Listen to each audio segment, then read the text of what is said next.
4 claymore mines Alipiri దగ్గర నా మీద బ్లాస్ట్ చేసినప్పుడు కూడా నా కళ్ళలో నీళ్లు రాలేదు. కానీ ఆ రోజు నన్ను అవమానం చేసిన దానికి నా కళ్ళల్లో కూడా నీళ్లు వచ్చాయి. నేను బాధపడ్డా. అది నా జీవితంలో మొట్టమొదటిసారిగా బాధపడిన సందర్భం ఏదైనా ఉంటే ప్రాణానికి బాధపడలేదు. కానీ ఈ దుర్మార్గులు చేసిన అవమానానికి నేను కూడా కళ్ళ నీళ్లు పెట్టుకున్నానంటే ఒక్కసారి 5 కోట్ల మంది ప్రజలు ఆలోచించుకోవాల్సిన అవసరం ఉంది. ఎవరికి తప్పలా. సరే, ఇటీవల జరిగిన పరిణామాలు అవన్నీ ఉన్నాయి, అవన్నీ నేను మాట్లాడడం లేదు. ఒక దళిత డ్రైవర్ని ఎమ్మెల్సీ చంపి డోర్ డెలివరీ ఇంటికి పంపించి మీకు కావాల్సినటువంటి ఖర్చులు ఇస్తా, అంత్యక్రియలు చేసుకోమని పంపించాడంటే అలాంటి వ్యక్తిని ముఖ్యమంత్రి కారులో పెట్టుకొని లేకుంటే మీటింగ్లో పెట్టుకొని ఊరేగుతున్నాడంటే ఇంక రాష్ట్రంలో ఇలాంటి సైకోలకు అడ్డం ఉంటుందా అని అడుగుతున్నా. అది ఈరోజు జరిగే పరిస్థితి వచ్చింది. నాకు ఒక చిన్న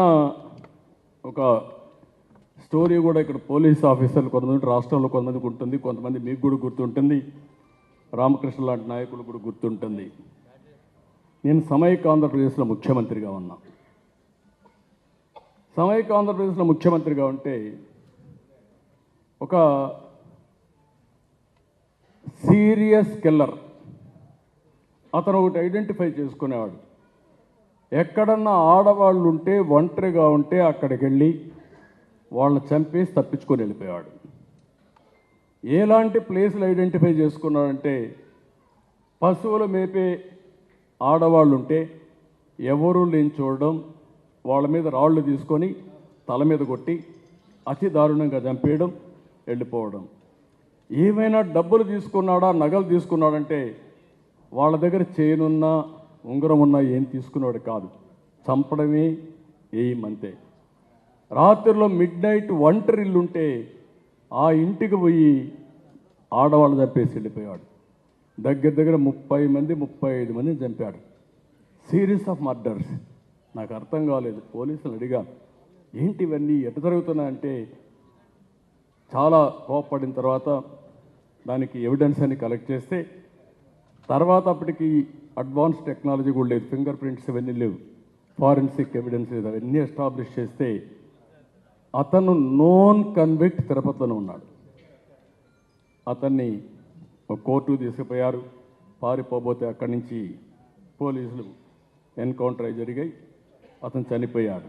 అంటే నాకు ఇప్పుడు కూడా అర్థం కాంది, అతను ఎప్పుడో ఆయన జీవితంలో జరిగిన సంఘటనతో మహిళలపైన ద్వేషం పెంచుకొని మహిళల్నే ఏమిగా పెట్టుకొని చంపుకుంటూ వచ్చాడు. ఆ విధంగా కడాన అతను కూడా ఇదయ్యాడు. కానీ ఒక సైకో ప్రవర్తన ఉన్నప్పుడు ఏ విధంగా చేస్తారో అదొక ఉదాహరణ. ఇప్పుడు ఇతనేంటంటే ఈ రాష్ట్రాన్ని విధ్వంసం చేయాలని కంకణం కట్టుకున్నాడు. అది అమరావతి కావచ్చు, పోలవరం కావచ్చు, మీరు కావచ్చు, నేను కావచ్చు. అతనికి సంపాదనే ధ్యేయం. ఎవరు అడ్డం వస్తే వాళ్ళు పవన్ కళ్యాణ, చంద్రబాబు నాయుడు, లేకుంటే సురేష, లేకుంటే ఇంకొక వ్యక్తి నిమిత్తం, దానికి నిమిత్తం మాత్రం మనందరం ఆయన ఇష్ట ప్రకారం చేసుకొని వెళ్ళిపోతాడు.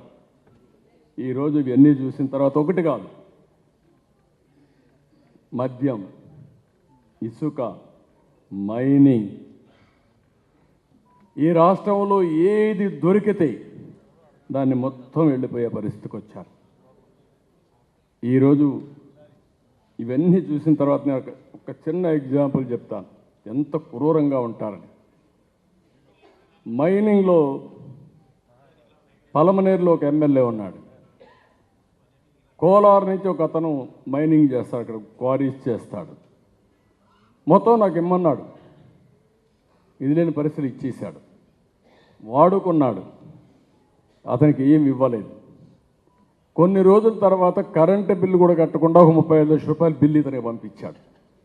సరే, నువ్వే పని చేసుకున్నావు, అది కట్టకుండా నాకు ఇస్తావు ఏంటంటే, ఇవ్వకపోతే నేను అరెస్ట్ చేస్తావంటే కోర్టుకు పోయి బెయిల్ తెచ్చుకునే పరిస్థితికి